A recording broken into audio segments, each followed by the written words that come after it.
Hello, and welcome to a bonus episode of Project Bidoof. I recorded this last night on my live stream over on Twitch. Some portions are missing, so the explanations aren't completely in-depth, so this might be a little bit of a mess. The main thing I wanted to do is give away some extra Pokemon for you guys for the giveaway on the 24th. Rather than just making 5 extra videos, I managed to clump everything together into one video that's around 10 minutes long. So if you're interested in the movesets for each of these extra Pokemon, then this video is going to be for you. I hope it's not too confusing, and I hope you enjoy. For the video that I want to record, we're going to talk about Bibarel, Espeon, Umbreon, Vaporeon, and Ambipom. Alright, so I'll do a little explanation for each Pokemon, because then I can edit that and it's easier. Bibarel is a bit of a meme Pokemon, because it's the evolution of Bidoof. I'm just going to Google Bidoof. Look at how ferocious he is. This one has 2 guns.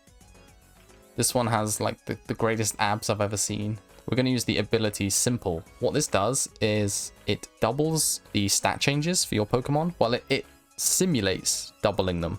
So if you use the Sword Stance boosts your attack by 2 stages. It won't boost your attack by 4 stages, but when you attack, it will calculate its damage as if you're +4 attack. This also works for Baton Pass. So if you Baton Pass stats to your Bibarel, they will effectively be doubled. So it's kind of good, but Bibarel is just not the best Pokemon on paper. So because we're not doing a Baton Pass moveset or a team that passes its stats to Bibarel, the moveset we chose is Sword Stance. It gives you +2 attack, like the example I gave you guys. For the normal type move, because we are normal type, we want the extra damage from being a normal type, we've chosen Facade. However, if we just type in normal and press enter, all of these moves will be normal types. We want a physical normal type move. So you could pick Double Edge if you just really want to bang someone out. I think Strength is an okay option because it's 80 power, but it has no extra effect. The reason we want Facade is in the off chance that we get burned or toxic or paralyzed, we get a little boost. Yo, Krogan! We get a little boost. Are you going to use the Bidoof that you used to breed the other 24 Pokemon?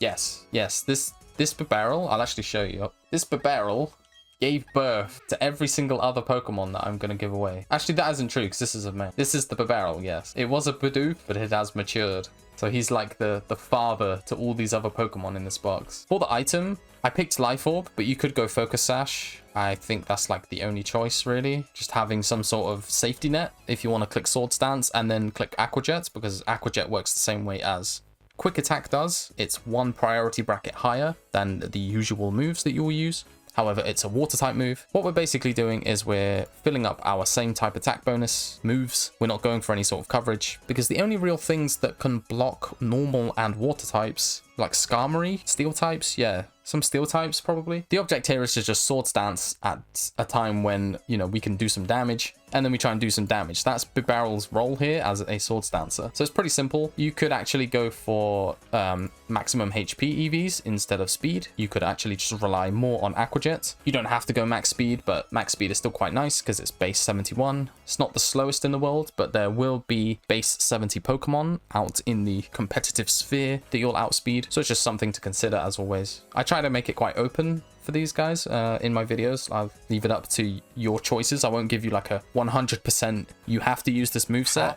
or you're deviating too much. I think that's all I have to really talk about with Bidoof. We teach Sword Stance via TM, but it does learn it's at level 43. Facade via TM, or Strength via TM, Waterfall via TM, and Aqua Jet by the move reminder. Simple. Okay, that's 1 Pokemon down. We have to do that 4 more times.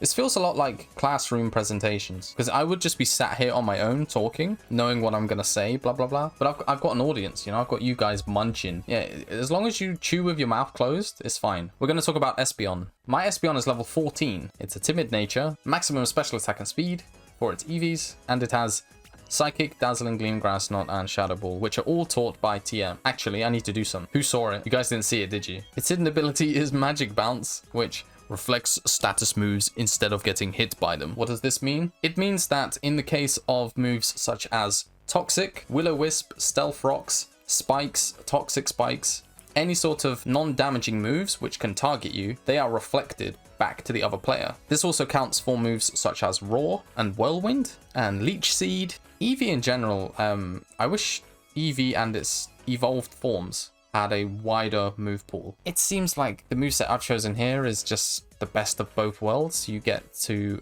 target physical attackers and special attackers and provide the Wish Protect support to the rest of your team. You could go physically defensive for the EVs. However, just to be the best possible stats, we've gone with especially defensive with the Calm nature, and we've given it leftovers. For the ability, it's kind of your choice. Synchronize can be nice for like Thunder Wave and Toxics, but Inner Focus is also pretty good for being immune to flinches. I don't really see the immunity to Intimidate helping very much though. So I think like 7 times out of 10 you pick Synchronize, and then maybe if you feel fancy, maybe if it's VGC and you just don't like fake outs, or just doubles in general, if you just want to be immune to the flinch from fake out, you could take Inner Focus. I think for doubles you would also take Helping Hand, but again, you're kind of move starved. Do you go Snarl, 1 attack, and then go Helping Hand? Or do you just take Foul Play, Snarl, and Wish Protect? Or in this case, you wouldn't take Wish. On a doubles team, you would take Moonlight. Did you guys know that in terms of male, human, and female Pokemon breeding, Vaporeon is the most compatible Pokemon for humans? Not only are they in the Field Egg group, which is mostly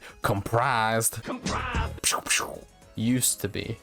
Gen 2 Vaporeon. Growth Sweeper. Oh my god, what the fuck is this? Surf or Hydro Pump? Growth. Rest, Sleep Talk. This is a moveset before the internet took over with the metagame. For the Vaporeon, we have chosen to take Scald as our water type move, and we are going Wish Protect, just like our Umbreon moveset. It's the same process. We're passing down Wish to our EVs. We may as well use it where we can. And for this set, I've chosen Haze, but you could take Ice Beam. You could also take, where is it? You could take Yawn as well. Haze eliminates all stat changes. So what we want to do with this is make it a physically defensive Pokemon. You have an option between Umbreon and Vaporeon to make them physically or specially defensive. They're both running Wish Protect, and they're both running a same type move. For this Vaporeon, I made it physically defensive just because we already have a specially defensive Umbreon. I've made it a bold nature, which boosts its defense, and given it maximum HP and defense EVs. For the ability, it has Water Absorb, which gives it a water type immunity, and it also heals the Pokemon, which means that you can switch in on water type moves. If you guess correctly, you get immunity, and you also get an opportunity to heal your Vaporeon. We're taking leftovers if we can, basically just the best item for all of these bulky Pokemon. We want percentage HP recovery every turn. We have our Wishes and Protects, which will help us get leftovers to activate more often. The only other real item that I could see using here is, for example, a Wakan Berry, although I think it just doesn't have as much mileage as leftovers. Saying that, if you already have leftovers on your team and you're running an item clause where you can only have 1 item on your team, you could just give it a Citrus Berry and then go from there. The mint items were introduced in Sword and Shield. They changed the nature effects, the positive and negative effect. You see that I am timid nature, right? And that is a plus speed minus attack nature. But by using a nature mint, we can simulate the boosts from the associated nature, even if we are a different nature. So now we have plus defense and minus attack nature while still being the timid nature. You can get them at the Battle Tower in Brilliant Diamond and Shining Pearl. I don't know how to get them in Sword and Shield though, but they're pretty good. They're actually really good additions, especially if you just messed up breeding, or at some point down the line you'd want to change your mind, change the nature of it. In this case, I was just hatching timid EVs, as there's like 4 or 5 of the evolutions which want to be timid. Ideally, I was trying to hatch a shiny to give away, but I just didn't get one in like the hundreds of eggs that I hatched. Our last Pokemon for the bonus episode is Ambipom. This one is a Jolly nature. It's maximum attack and speed EVs, and it has Fake Out and Covet, which are both egg moves. It has Fling and U-Turn. The reason that I've chosen Covet and Fling is that we are using the Technician ability. What this does is it powers up moves that are 60 power or less by 1.5 times, and we can use the King's Rock item with Fling. What happens is we will throw the item at the enemy, and it will 100% guarantee a flinch. It's also below 60 power, I think it's 30 power. So what we do is we use Fake Out for a guaranteed flinch, and then we can fling our King's Rock for a guaranteed flinch, and then we can use Covet, which is a 60 power normal type move, and if we don't have an item, we can steal the opponent's item with Covet, and then use Fling.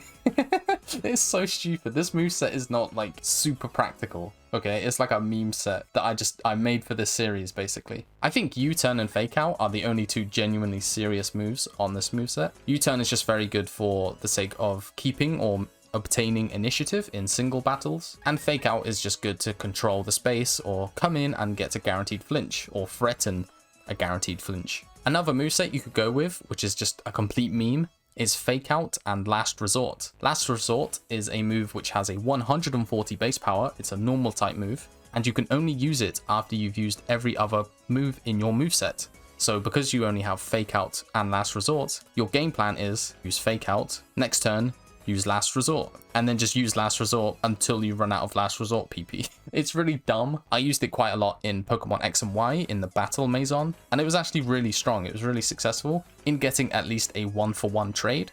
Sometimes I would get as much as a 1-for-2 trade, and when you're in the battle tower doing singles, just grinding away to get your items, that's super valuable and it takes a lot of stress off of you. So Ambipom is pretty good. It's also really underrated. It's another normal type Pokemon, and most people know that I really like normal types, so I would recommend trying out Ambipom, or if you win one yourself, try this out on your team. Would recommend. I think I just spoke about everything. Okay, we're done. We're not in YouTube voice mode. I think the main thing I want to say, if you guys want to make YouTube videos, genuinely, you need to learn how to listen to your voice, because I've heard it so many times. I hate how my voice sounds. I can't listen to my own voice. Blah, blah, blah, blah, blah. I'm not saying that you need to like the sound of your voice, but you need to learn how to listen to it. Not everyone is going to be able to get past that initial, I sound like an idiot. What am I saying? You know, stuff like that. But if there's something that you're genuinely passionate about and you can articulate yourself in a way that's at least other people can follow it along, no matter what your passion is, I would say that you should try. So just as like a word to you guys listening, you might think that YouTube is like really intimidating or